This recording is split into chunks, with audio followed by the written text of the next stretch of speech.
नमस्कार साथियों, success point के यूट्यूब प्लेटफॉर्म पर आपका बहुत बहुत स्वागत है।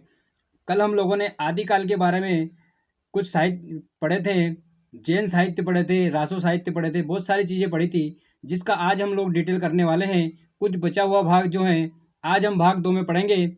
आइए देखते हैं। आगे बढ़ने से पहले निवेदन करना चाहूँगा कि चैनल को सब्सक्राइब करें और बेल आइकन के बटन को दबाना ना भूलें, जिससे मेरे आने वाली प्रत्येक वीडियो की नोटिफिकेशन आपके पास पर्याप्त समय पर टाइम पर पहुंचती रहे। इसी के साथ आज हम लोग पढ़ेंगे पॉइंट नंबर 4 है आदिकालीन लौकिक साहित्य यानी कि लोक साहित्य के बारे में हम लोग पढ़ने वाले हैं। आदिकालीन लोक साहित्य के बारे में आज हम लोग पढ़ेंगे, जो कि चौथा पॉइंट है हमारा। देखते हैं हिंदी साहित्य के आदिकाल में नाथ साहित्य, सिद्ध एवं जैन साहित्य धर्मसिद्ध होने के कारण तथा रासो साहित्य राजसिद्ध होने के कारण, कहने का मतलब है कि नाथ साहित्य, सिद्ध साहित्य और जैन साहित्य जो है कि धर्म पर आश्रित थे, लेकिन रासो साहित्य जो है राज्य पर आश्रित थे, राजाओं पर आश्रित थे के कारण सुरक्षित रह गया है। परंतु इस काल में इन दोनों काव्य धाराओं में भिन्न लोक साहित्य की भी रचना हुई है, लेकिन लोकाश्रित होने से भी सुरक्षित न रह सकी। अनेक कारणों से यह साहित्य धीरे धीरे लुप्त हो गया। विभिन्न लोक गीतों के माध्यम से लोगों में जो थोड़ा बहुत शेष रह गया था, उसमें इतना आवश्यक ज्ञात नहीं होता है कि आदिकाल में लौकिक साहित्य भी लोक प्रचलित रहा है। उपलब्ध लोक साहित्य में ढोला मारुरा दुआ, जो बिसलदेव रासो, बसंत विलाप एंड राहुल वेल, उक्ति व्यक्ति प्रकरण, वर्ण रत्नाकर, अमीर खुसरो की रचनाएं तथा विद्यापति की पदावली को देखकर आदिकालीन लोक साहित्य के विषय में अनुमान लगाया जा सकता है। ये जो सारी रचनाओं के जो नाम लिए हैं, इनको देखकर ही हम लोग पता लगा सकते हैं, इनको देखकर ही एक अनुमान लगाया जा सकता है। इसी के साथ अगला आता है आपको रासो काव्य। अभी हम लोगों ने जो पढ़ा है वो लौकिक साहित्य पढ़ा है, अब हम लोग पढ़ेंगे रासो काव्य। रासो काव्य के बारे में देखते हैं। पॉइंट नंबर 5 है आपका रासो काव्य। रासो काव्य में क्या हुआ, हिंदी साहित्य के आरंभ काल में प्राप्त ग्रंथों के अध्ययन से ये बात स्पष्ट हो जाती है कि इस युग में अधिकांश ग्रंथ रासो शब्द के नाम के अंत में जुड़ा हुआ है, जो काव्य शब्द का पर्यायवाची है। जो किसका पर्यायवाची है? काव्य शब्द का पर्यायवाची है। रासो शब्द की उत्पत्ति संबंध में विधानों में मतभेद रहे। रासो शब्द की उत्पत्ति के संबंध में बहुत सारे विधानों में अपने आपसी मतभेद होते रहे हैं। इसी विषय में कुछ मत इस प्रकार हैं। आइए देखते हैं आगे कौन कौन से विषय में कौन कौन से मत हैं। साहित्य के प्रमुख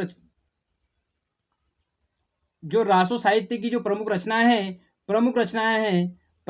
कौन कौन सी हैं? आइए, पहली जो रासो साहित्य की जो प्रमुख रचना है खुमान रासो।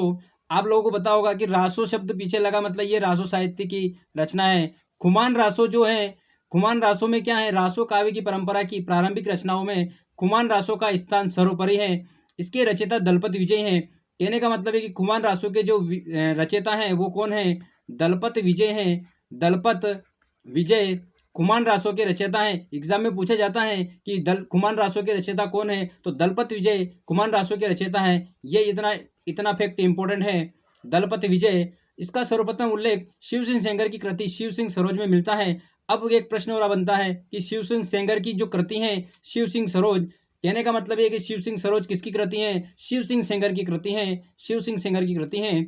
इसमें राजस्थान के चित्तौड़ नरेश खुमान द्वितीय के युद्धों का सजीव वर्णन किया गया है। खुमान रासो 5000 छंदों का एक विशाल ग्रंथ है। खुमान रासो जो है वो 5000 छंदों का एक विशाल ग्रंथ है। और इसमें क्या हुआ है कि इसमें जो चित्तौड़ के नरेश थे खुमान, उनका द्वितीय विश्व युद्ध का वर्णन इनमें इस खुमान रासो में मिलता है।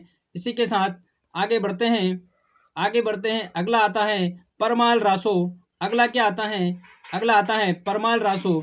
जो परमाल रासो है, परमाल रासो के जो रचयिता हैं वो कौन है? परमाल रासो के रचयिता है जगनीक परमाल रासो के रचयिता हैं। रासो काव्य परंपरा की प्रमुख कृतियों के रूप में परमाल रासो का नाम भी लिया जाता है। इसे आलाखंड भी कहते हैं। ये प्रश्न बनता है कि आलाखंड किसे कहते हैं? आलाखंड किसे कहते हैं? तो परमाल रासो को आलाखंड कहते हैं। परमाल रासो को आलाखंड के नाम से भी जाना जाता है। इसके रचयिता जगनीक है। तो आलाखंड के रचयिता कौन है? जगनीक है। और अगर आता है कि परमाल रासो के रचयिता कौन है, तो जगनीक है। जो महोबा के नरेश परमार देव पर आश्रित थे। जो महोबा के एक नरेश थे परमार्दी देव, उनके ऊपर आश्रित थे। इनकी जनता में अत्यधिक लोकप्रियता को देख के डॉक्टर गियर्सन ने इसे वर्तमान युग का सर्वाधिक लोकप्रिय महाकाव्य माना है। इनमें लोगों के प्रति जो भावना देखी है, तो डॉक्टर गियर्सन ने इसको परमाल रासो जो है इसको सर्वाधिक लोकप्रिय महाकाव्य माना है। प्रश्न आता है कि सर्वाधिक लोकप्रिय महाकाव्य, तो कहने का मतलब है कि परमाल रासो आपका आंसर होगा। इसे माना है। इस काव्य में महोबा देश के दो लोक प्रसिद्ध वीर आला और उदल, जो परमाल रासो है, इनमें दो महोबा देश के जो लोकप्रिय वीर थे, एक का नाम था आला और एक का नाम था उदल, दोनों के चरित्र का यथार्थ ढंग से प्रस्तुत है। कहने का मतलब है कि परमाल रासो में किसका उल्लेख किया गया है? आला और उदल का उल्लेख किया गया है। आला और उदल का उल्लेख परमाल रासो में किया गया है। इनके द्वारा किए गए विभिन्न युद्धों का सही उत्तेजक भाषा में वर्णन इस ग्रंथ में मिलता है। जो आला और उदल के जो वीर का पराक्रमी का जो वर्णन है वो परमाल रासो में देखने को मिलता है। इसी के साथ आइए अगला देखते हैं, हम्मीर रासो। तो हम्मीर जो रासो है, हम्मीर रासो में अभी तक एक स्वतंत्र कृति के रूप में उपलब्ध नहीं हो सका है। अपभ्रंश के प्राकृतिक पंगलम नामक एक संग्रह ग्रंथ संग्रहित हम्मीर विषयक में 8 छंद देखा और आचार्य शुक्ल ने इसे एक स्वतंत्र ग्रंथ मान लिया था। प्रचलित धारणाओं के अनुसार यह कृति रचना श्रांगधर की माना जाता है। ये हम्मीर रासो जो है वो श्रांगधर की माना जाता है। ये हम्मीर रासो जो के रचयिता कौन माने जाते हैं? श्रांगधर हम्मीर रासो के रचयिता माने जाते हैं। इससे ज़्यादा प्रश्न नहीं आते हैं, सिर्फ एक ही प्रश्न इससे बनने को मिलता है कि हम्मीर रासो के रचयिता कौन है, तो श्रांगधर हम्मीर रासो के रचयिता हैं। इसी के साथ आगे बढ़ते हैं और आगे बढ़ने से अगला है आपका विजयपाल रासो। अगला क्या है? अगला है आपका विजयपाल रासो। तो विजयपाल जो रासो है, विजयपाल रासो मिश्र बंधुओं ने अपने ग्रंथ मिश्र बंधुओं में इस परंपरा की एक विजयपाल रासो का उल्लेख किया है। कहने का मतलब यह है कि मिश्र बंधुओं ने विजयपाल रासो का अपने ग्रंथ में उल्लेख किया है। मिश्र बंधु विनोद ने विजयपाल रासो का उल्लेख किया है और इसके रचयिता नल सिंह भाट माने जाते हैं। विजयपाल रासो के जो रचयिता हैं वो नल सिंह भाट माने जाते हैं और इस कृति में विजयपाल सिंह और बंग राजा के युद्ध का वर्णन है। विजयपाल सिंह का वर्णन और बंग राजा के युद्ध का वर्णन है। ये आपको याद रखना है कि विजयपाल रासो में किसका वर्णन है, तो बंग राजा और विजयपाल सिंह के बीच का युद्ध का वर्णन है। इस कृति में केवल 45 छंद ही माने जाते हैं। ये आपके कोई काम का नहीं है। इसी के साथ आगे बढ़ते हैं और आगे बढ़ने पर पता चलता है कि बिसल देव रासो, जो कि इससे अधिकतर प्रश्न पूछे जाते हैं। बिसल देव रासो इस काव्य की परंपरा का प्रमुख कृति है। इसके रचयिता नरपति नाल है। कौन है? नरपति नालह इसके रचयिता हैं, जो कि अजमेर के चौहान राजा बिसलदेव के समकालीन थे। इनमें अजमेर नरेश विग्रहराज उपनाम बिसलदेव और उनकी पत्नी राजा भोज की पुत्री राजमती का विवाह कलाविहरा और मिलन के मार्मिक चित्रों का अंकित किया गया है।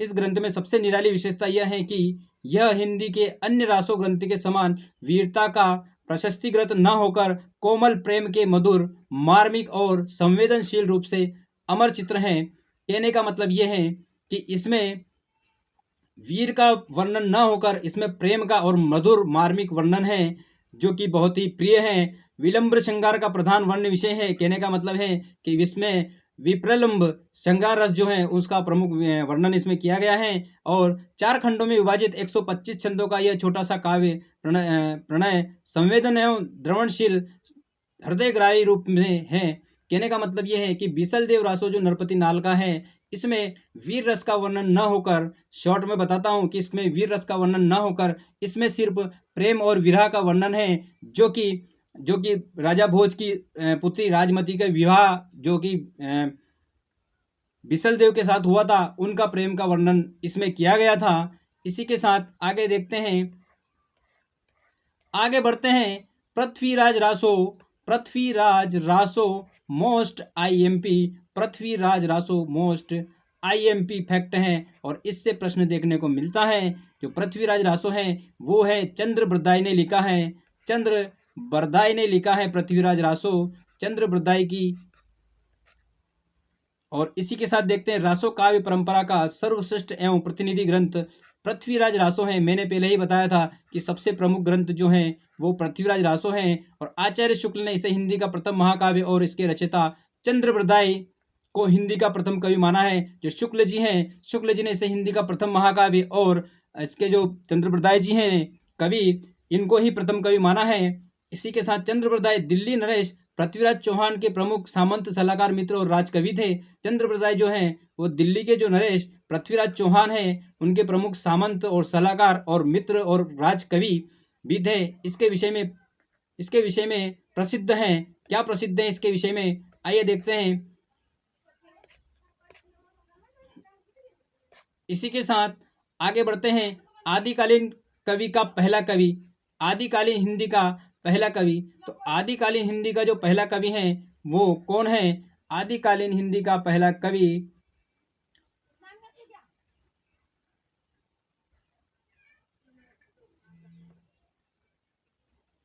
आदिकालीन हिंदी का पहला कवि है। पहला कवि क्या है देखते हैं जरा। राहुल सांकृत्यायन ने 7वीं शताब्दी के कवि सहरापाद को हिंदी का पहला कवि माना है। किसने माना है? राहुल सांकृत्यायन ने। और इसी के साथ अगला फैक्ट है डॉक्टर शिव सिंह सेंगर ने 7वीं शताब्दी के पुष्य या पुंड नामक कवि को हिंदी का प्रथम कवि माना है। किसने माना है? शिव सिंह सेंगर ने पुष्य या पुंड को हिंदी का प्रथम कवि माना है। इसी के साथ अगला है गणपति चंद्रगुप्त ने शालिभद्र सूरी को हिंदी का प्रथम कवि माना है, शालिभद्र सूरी को। और इनकी जो रचना है भारतेश्वर बाहुबली है। इसी के साथ आगे बढ़ते हैं। भारतेश्वर बाहुबली हैं। इसी के साथ आगे बढ़ते हैं।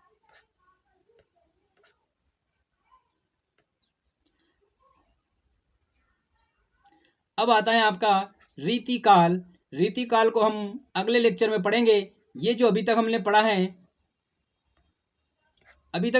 है ये आदिकाल का ही फैक्ट है। आदिकाल आज हमारा कंप्लीट हुआ है। आदिकाल जो है हमारा कंप्लीट हुआ है। आदिकाल अब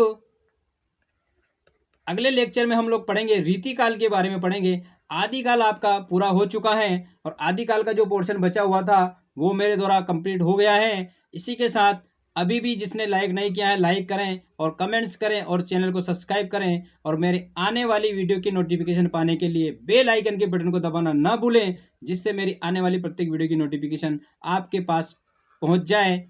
और इसी के साथ मिलते हैं अगले लेक्चर में। जय हिंद, जय भारत, वंदे मातरम, जय श्री कृष्ण, राधे राधे।